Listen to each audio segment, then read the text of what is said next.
साथ बीजेपी प्रवक्ता कटारा साहब, नरेंद्र कटारा जी जुड़ चुके हैं। स्वागत है नरेंद्र जी आपका समाचार प्लस पर। भाई, आप भी अपने घर में कोई आयोजन करते होंगे तो लोग गिफ्ट लेकर पहुंचते हैं, तो वो क्या करते हैं ना कि गिफ्ट को बकायदा ऊपर एक चमकीले कागज़ से गिफ्ट रैप करते हैं।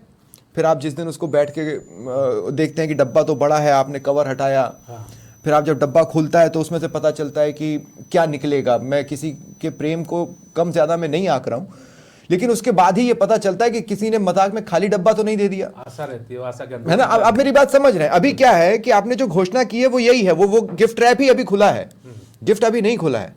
गिफ्ट खुलने का प्रोसेस बहुत लंबा है। आप समझ, क्या सरकार इस बात को समझ रही है? हमारी जो सरकार है वो रैपिंग में और गिफ्ट रैपिंग में बिल्कुल विश्वास नहीं करती। हमारे भजनलाल शर्मा जी कहते हैं कि जो वो कहते हैं वो करते हैं, और ये आज हर घर में चर्चा है, चाय की थड़ी पे चर्चा है।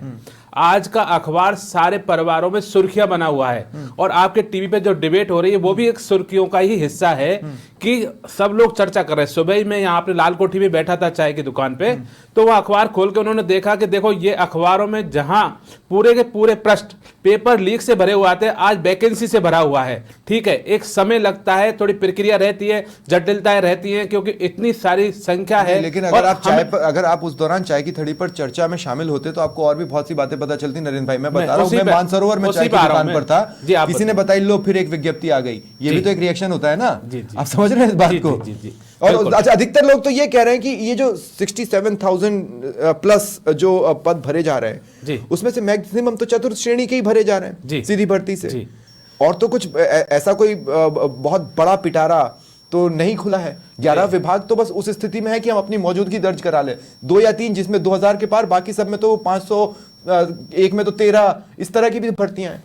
अब जिस चाय की थड़ी पे मानसरोवर में आपने जो चर्चा सुनी, लाल कोठी में भी चर्चा थी कि लगातार जो मुख्यमंत्री जी कह रहे थे, जो भारतीय जनता पार्टी कह रही थी, हमने पहली ऐसी सरकार देखी है जो उस पर लगातार इस स्पीड से काम कर रही है। क्योंकि ज्यादातर सरकारों का जो पहला वर्ष होता है वो एक हनीमून टाइम का पीरियड का होता है, क्योंकि ये सरकार पहले दिन से ही अपने संकल्प पत्र पर आधारित चल रही है, मोदी जी की गारंटियों को पूरा कर रही है।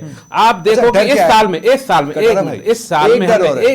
डर और है, एक मिनट, इस बात की क्या गारंटी है कि ये भर्तियां आगे बढ़ेंगी और इस पर कोई यूटर्न? बिल्कुल, इसी पे मैं जा रहा हूं। कोई यूटर्न इसलिए नहीं आएगा क्योंकि हम 32,000 नियुक्तियां दे चुके हैं। उसमें चतुर्थ श्रेणी के साथ साथ आप तो देखो ना, आपके जो प्रोग्रामर होते हैं उनकी भी भर्तियां हैं, लेक्चरर की भी भर्तियां हैं, फर्स्ट ग्रेड की भी भर्तियां हैं, हमने डॉक्टर की भर्तियां भी निकाल रखी हैं। ऐसा नहीं है, जिस डिपार्टमेंट में जैसी आवश्यकता है, आदरणीय भजनलाल जी ने पहले दिन आके कहा था सारे डिपार्टमेंटों को कि आपके यहाँ पे जितनी रिक्तियां हैं, जितने रिक्त पद खाली हैं गवर्नमेंट के, उन सबके हमको नोट बना के भेजिए कि कितने लोगों की आवश्यकता है। ये कांग्रेस दो सेकंड मनोज, गलत कह रहा हूं? जी सर, आप सही कह रहे हो, और मैं यही कहना चाह रहा हूं कि ये जो चतुर्थ श्रेणी की भर्तियां है ये 1997 के बाद में अब निकली है, और सर यहाँ करीबन 1.5 लाख की संख्या में पद खाली है, और अभी यहाँ पर भी कितना निकाले इन्होंने?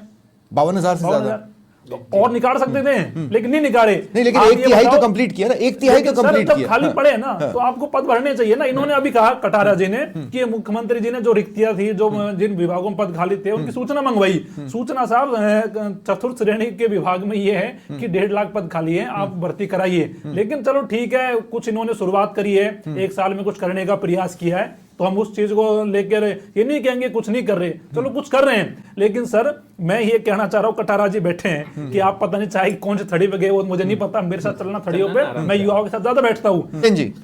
फॉर्म भरेंगे क्या? मनोज भाई, आप मेरे भाई हो, और आप जहां बैठते हो मैं वहीं बैठ के आया हूं, उसी विश्वविद्यालय से मैं निकला हूं, और आज भी मेरा मन वहीं लगता है। देखो, आप समझो चीज को कि कितना बड़ा सागर है। 8 करोड़ की यहाँ पे हमारी संख्या है, राजस्थान का परिवार है। उस 8 करोड़ में लाखों की संख्या में रिक्तियां खाली हैं। ठीक है, उन रिक्तियों को हम किस स्पीड से भर रहे हैं उसकी आप सराहना कर रहे हो, इसके लिए मैं आपका हार्दिक आभार व्यक्त करता हूं। साथ ही मैं आपको विश्वास दिलाता हूं कि आज आप देखिए, आदरणीय भजनलाल जी ने 32,000 नियुक्तियां दे दी, 15,000 नियुक्ति पत्र आज दे दिए, 60,000 भर्तियों पे हमारी प्रक्रिया चल रही है, और 85,000 नई भर्तियों पे हमने प्रक्रिया शुरू कर दी है। 144 हमने प्लेसमेंट आयोजन किए हैं, उसमें 30,000 लोगों को। आप ये क्यों नहीं कहते कि आपने स्मार्ट खेला? नहीं, कटारा भाई 2 मिनट, नहीं 2 सेकंड, बहुत मात्रा में आपके कहने का मतलब मैं समझ रहा हूँ, दिलाते हैं कि उसी मात्रा में वैकेंसी भरेंगे। मैं आपके कहने का मतलब समझ रहा हूँ, 5 साल है अभी। अरे कटारा भाई सुनिए, तो मैं कह रहा हूँ कि मैं आपकी बात को समझ रहा हूँ, अब आप मेरी बात को समझिए।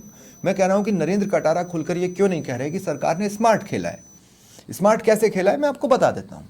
67,000 से ज्यादा पदों पर भर्तियां निकली, इनमें से मैक्सिमम मतलब 52,000 के आसपास आपने चतुर्थ श्रेणी में डाला है, क्योंकि आपको इन सभी को सैलरी देनी है। अभी आपके पास बड़े पदों पर सैलरी देने लायक पैसा नहीं है।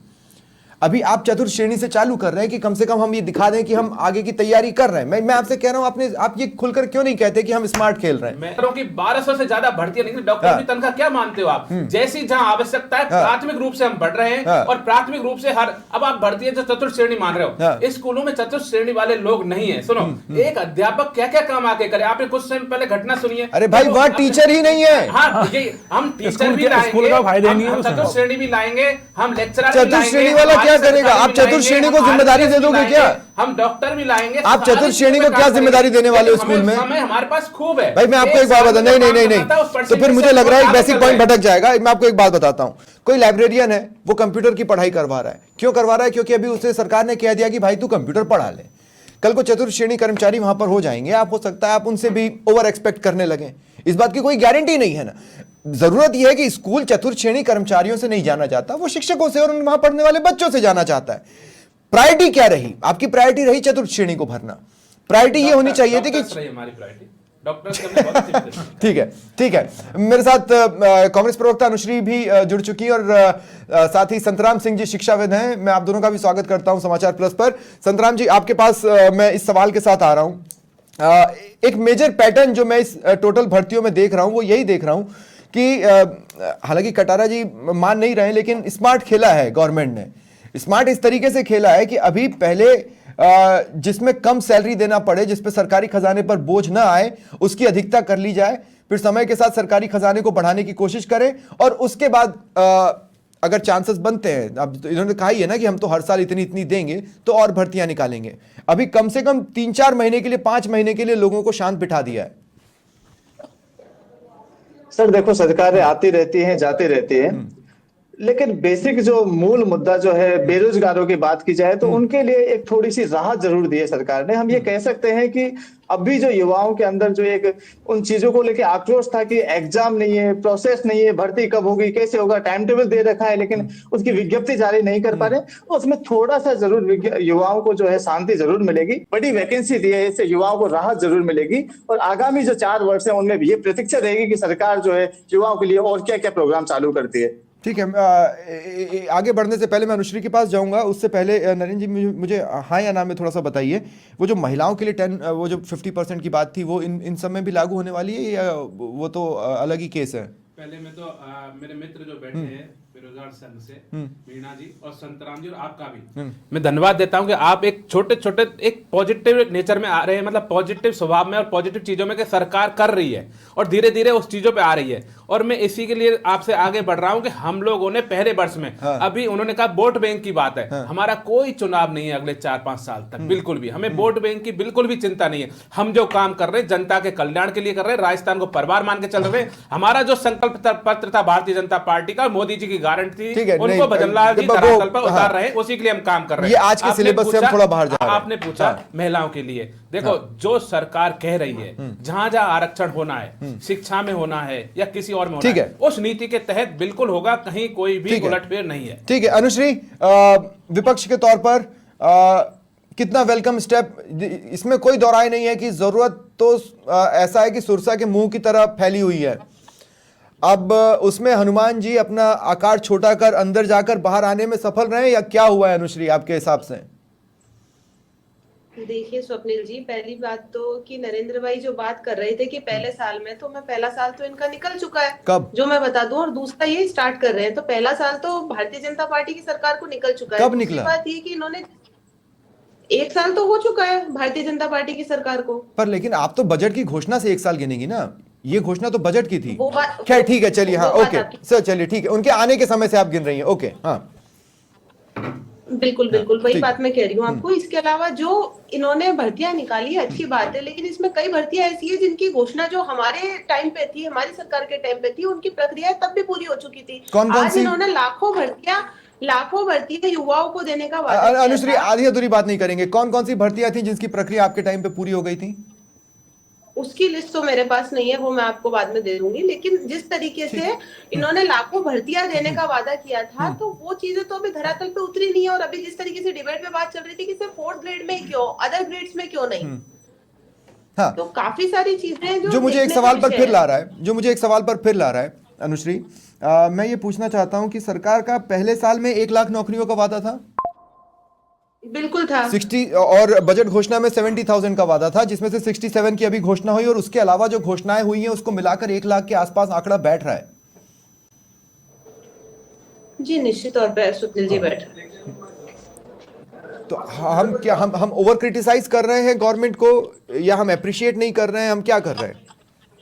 क्रिटिसाइज करने की बात नहीं है, लेकिन जिस तरीके से अब राजस्थान में आप देखेंगे, अभी आपने बजट की घोषणा से लिया, चलो बजट की घोषणा से भी ले लेते हैं, लेकिन इस तरीके से जितना ये अब संकल्प पत्र में जो वादा करके लेकर आए थे, उस तरीके से काम नहीं हुआ। आज हर कई डिपार्टमेंट्स में लाखों भर्तियां वैकेंट है।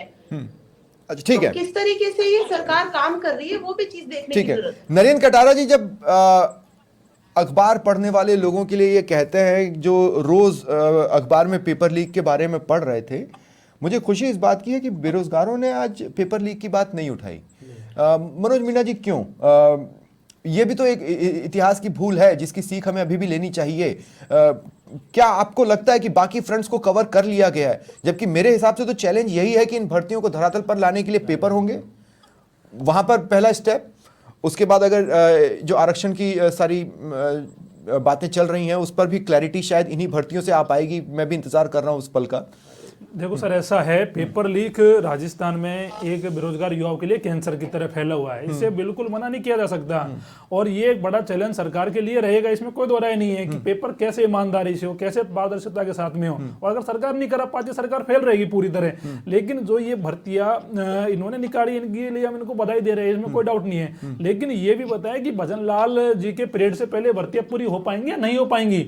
हाँ, तो ये भी एक बड़ा सवाल है, क्योंकि ये जो आप अपने बात करिए, कटारा जी तड़ से हाथ उठा देते हैं। नहीं, आप सर एक बात बताइए मेरे, कटारा जी तड़ से हाथ उठा देते हैं। मैं आपको बताता हूँ श्रेणी की भर्ती की, मैं आपको एग्जाम बताऊं कब है सर? इसकी एग्जाम 10वें महीने में 2025 में। इनकी ज्वाइनिंग कब मिलेगी? 26 में। सर, इतना लंबा समय अगर 2-2.5 साल तक एक भर्ती को चलाओगे, इतनी लंबी प्रोसेस में लेके जाओगे, तो युवा साहब आप अनुमान लगाओ। मैं इसी बात को एक चतुर्थ श्रेणी भर्ती की उम्मीद के पीछे, इसी बात को मैं दूसरे शब्दों में कहता हूँ। कटारा साहब, आपने हाथ उठाया, जिस पॉइंट के लिए उठाया उस पॉइंट को अभी साइड में कीजिए। उससे इंपॉर्टेंट पॉइंट है जो अभी मनोज बोल रहे थे, उसको आगे ले जाते हुए मैं बोल रहा हूं। मैं ये बोल रहा हूं कि आप जो नए डिसीजंस ले रहे हैं, वेल एंड गुड, बहुत बढ़िया। पुराने जो पेंडिंग डिसीजंस हैं वो दरअसल आपकी सरकार को हम किस नजर से देखें? जैसे मैं आपको एक एग्जांपल दूं, एसआई पेपर लीक, एसआई भर्ती, ठीक है, उस पर फैसला लेने में तो साहब सदियां निकाल दी आपने। अब मामला कोर्ट में है, ऐसे ही कुछ इसमें होगा तो वो भी फिर लटक जाएगा और मामला कोर्ट में होगा। मुझे आपके नए डिसीजन से प्रॉब्लम नहीं है, मुझे आपके डिसीजन मेकिंग प्रोसेस पर डाउट है, जो मुझे लगता है आपको क्लियर करना चाहिए। पेंडिंगनेस के हिसाब से। हाँ, हम बिल्कुल सकारात्मकता के साथ चल रहे हैं और आप कह रहे हो ना बार बार हाथ उठा देते हैं। एक्चुअली ये उत्साह आपका अधिकार है साहब, मैं उसको छीन भी नहीं सकता। ये उत्साह और ऊर्जा है, क्योंकि हम 5 सीट जीते हैं। 5 सीट जीतने के बाद में राइजिंग राजस्थान हुआ और अपार सफलता बनी। 35 लाख करोड़ की बात, एक राज्य हारे भी तो हैं। मैं आ रहा हूँ, आपकी बात में पूरी सुनता हूँ। चलिए ठीक है। हम 5 सीट जीते, राइजिंग राजस्थान का बड़े सफल आयोजन हुआ। 35 लाख करोड़ बहुत बड़ी एक राशि होती है जिससे राजस्थान बदल जाएगा। उसके साथ ही आज आपने जो मेरे बेरोजगार संघ के दोस्त बैठे हैं, आप हैं, अपने संतराम जी है, और मेरी बहन जो विपक्ष में है, उन्होंने भी ये माना, अनुश्री जी ने भी, कि हाँ 1 लाख के आसपास आंकड़ा पहुंच गया है। तो मुझे लगता है कि हम जो सकारात्मकता के साथ बात कर रहे हैं, ये बहुत ही राजस्थान को आगे ले जाने वाली बात है। अब आपने बात की कि ये भर्तियां होंगी कि नहीं होंगी। आप देखिए, पहली ऐसी सरकार है जिसने कैलेंडर जारी किया है कि कब तो भर्ती होगी, विज्ञप्ति के साथ ही एग्जाम की डेट, और एग्जाम की डेट के साथ ही परिणाम, और परिणाम के साथ ही नियुक्ति की डेट। 2 साल का कैलेंडर जारी करने की हिम्मत अगर किसी में है तो भजनलाल सरकार में है। और आप देखिए, आदरणीय प्रधानमंत्री भर्तियां 1 साल की निकाली है, कैलेंडर 2 साल का आपने बता दिया है। बिल्कुल आगे करके हमने सेट कर दिया कब कब भर्तियां होंगी। आप सुनिए, आदरणीय प्रधानमंत्री जी भी चिंता जता चुके हैं और आदरणीय मुख्यमंत्री जी भी चाह रहे हैं कि जो भर्तियों से संबंधित मामले हैं उनके लिए अलग से कोर्ट की व्यवस्था भी हम चाह रहे हैं, क्योंकि न्याय पाना हर किसी का अधिकार है, हर किसी के साथ गलत हो सकता है, उसको सही कराने का काम स्वतंत्रता हर किसी नागरिक की। हम इससे कहीं परे नहीं जाते, कोई कोर्ट में नहीं जाएगा, लेकिन तुरंत न्याय मिले, भर्ती समय पे हो, इसका इंतजाम भी भजनलाल सरकार करेगी। इसलिए मैं भारतीय जनता पार्टी की तरफ से, राजस्थान सरकार की तरफ से आपको यह आश्वस्त करता हूं कि हम पूरे सच्चे मन से इस राजस्थान के परिवार को समृद्ध बनाने के लिए और विकसित बनाने के लिए लगे हुए हैं। ये जो नियुक्ति पत्र बांटे जा रहे हैं, मुझे बताइए इन 12 विभागों की 67,000 से ज्यादा पदों की जो भर्तियां होंगी उसके नियुक्ति पत्र किस दिन बांटे जाएंगे? बिल्कुल, मैं आपको सवाल तो ये सबसे अहम है। और क्या इतने ही पदों की नियुक्ति पत्र आप बांट पाएंगे? कहीं इनमें कहीं कोई पेपर लीक हो गया या कहीं कुछ हो गया, ऊंच नीच हो गई, जो भगवान ना करे हो, अब तो हद हो चुकी है। हमारे साथ हुआ है, ऐसा नहीं। अभी सफाई कर्मियों की हमने रद्द की है। आपने रद्द ही कर दी? रद्द की है ना, तो हमने 52,000 और लेके आए, समझ रहे हो ना। हम जिस समय सीमा में हमने कहा 4 लाख सरकारी नौकरियां और 6 लाख हम प्राइवेट नौकरियां देंगे, बाकायदा समय में देंगे, और हमारे पास 2047 तक का विजन है। हम कहीं नहीं जाने वाले, हम डट के रहेंगे और राजस्थान का कल्याण करेंगे।